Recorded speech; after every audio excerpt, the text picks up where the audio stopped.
Raise your hand if you have questions for Jared, please.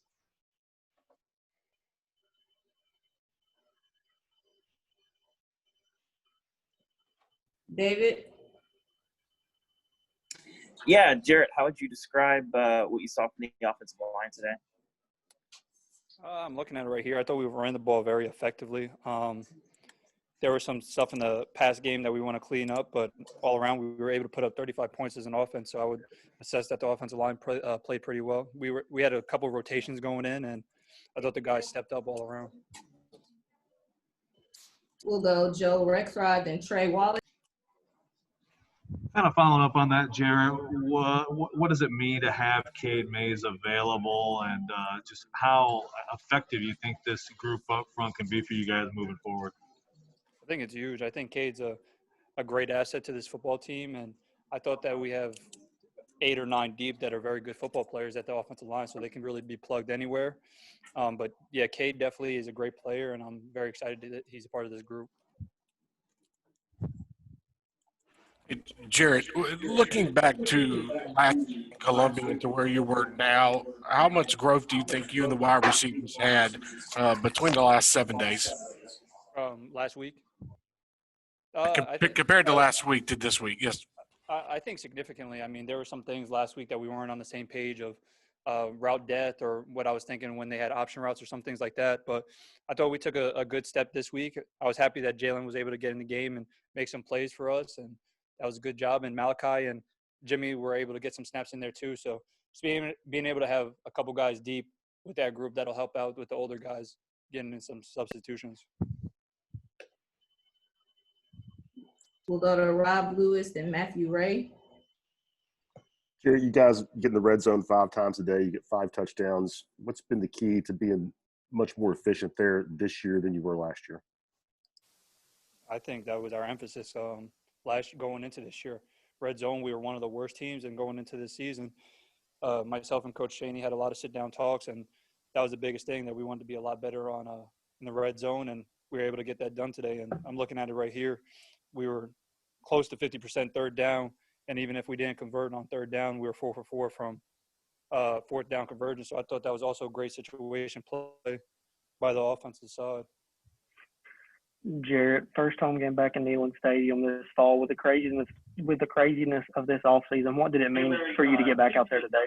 I thought it was such a beautiful sight, just being able to have the game of football around and being able to get the whole state of Tennessee around us and being able to get some people at the in the crowd. It meant a lot. I mean, we had a lot of energy going into this game, and having the crowd there, and I saw a lot of happy faces in the stands. And the world's a crazy place right now, so us having football, I mean, I think it means a lot to everybody, and I'm just thankful that we actually get to play. Here we'll go to Nicholas Hill and Vince Farrar. Jared, you guys went for 4th down twice in that first drive, including once in your own territory. Just how much confidence does it give you and the rest of the offense that the coaches are willing to be so aggressive so early in the game? Big time, I mean. But we harp on our short yardage plays, and we want to be one of the best short yardage teams in all of college football. So if you come watch one of our practices, we're really harping on it probably 15, 20 minutes a day just on our short yardage offense. And the fact that the coaches have that much trust in us and are willing to go like that definitely gets us excited, and it kind of just gives a boost to the team. Jarrett, can you talk about your effectiveness in those short yardage situations, converting with those QB sneaks, especially considering, what happened last year against Alabama? You've gotten so good at that. And has that included maybe studying some Tom Brady tape, who's really good there? Yeah, actually, Coach Chaney has a huge cut of probably 50 plays worth of quarterback sneaks, and we sat down and we watched every single one. And I think it's definitely a big part of the offense, just being able to get that 3rd and 1, 3rd and 2 situations. And I have my Johnny Major shirt on today, so I just wanted to make sure that I got a couple of rushing yards for him and his family. So, but no, seriously, it's definitely a key part of the game, and we harp on quarterback sneaks and being able to be good on our short yardage. So that was good today. Okay, we'll go to Dan Harrelson, then Jimmy Himes, and Jordan Kramer. Jarrett, talk about your improvement this week in the passing game, especially on 3rd down. I believe you were 7 of 8 in the contest. Yeah, I mean, I didn't really harp on it. Everybody wants to make a big deal about the accuracy issues, but that's nothing for me. It's just coming to work every single week and getting the job done. And third down, we definitely wanted to get better at, and nothing changed for me. I just wanted to play ball, and I knew that this week was going to be a big week for practice, and I wanted to get better. But I didn't really harp on it. It's just something that I could have done better last week that I thought I did better this week. So just got to be consistent. Jared, I want to go back to the quarterback sneaks. Are you doing something different now with the sneaks than you did before based on your film study? And also there were a couple of times you ran sneaks where you hurried to the line of scrimmage. And why do you do that? What do you think makes it effective? Timing purposes.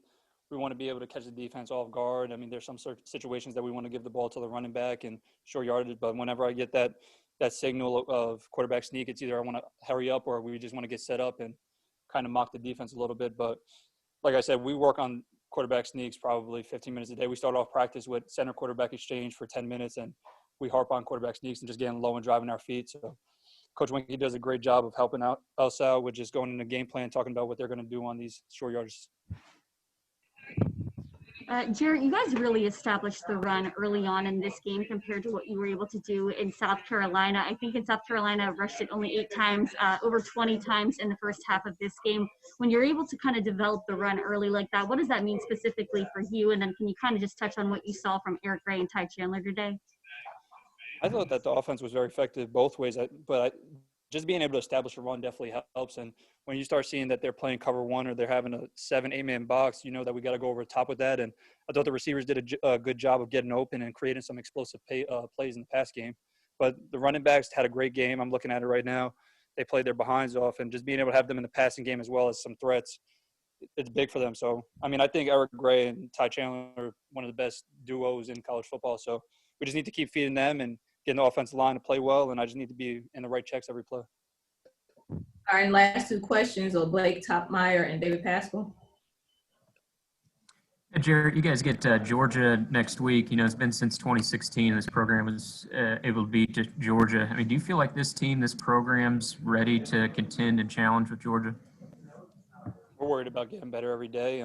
We want to go 1-0, and it just happens that Georgia's in our way of going 1-0 every week. So we're going to study our behinds off. We're going to get in the film room. We're going to get recovery and get stronger and just focus on this coming week. And we want to win this football game.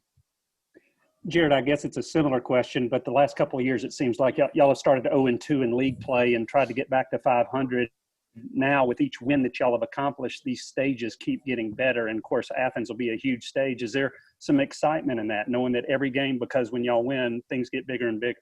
Yeah, absolutely. This is going to be big boy ball. Hopefully we'll get to play at 3:30, and the spotlight's going to be on us. It's going to be on us to react. It's going to be on us to go win that football game. It's not about them. It's about us. And it's great. I mean, I dreamed of these moments going against these Georgias, Floridas, Alabama teams growing up. And the fact that I get to be in it, it's mind-blowing, and I thank God every day for it. All right, thanks, JG. Thank you, guys. Henry Toto will be up next.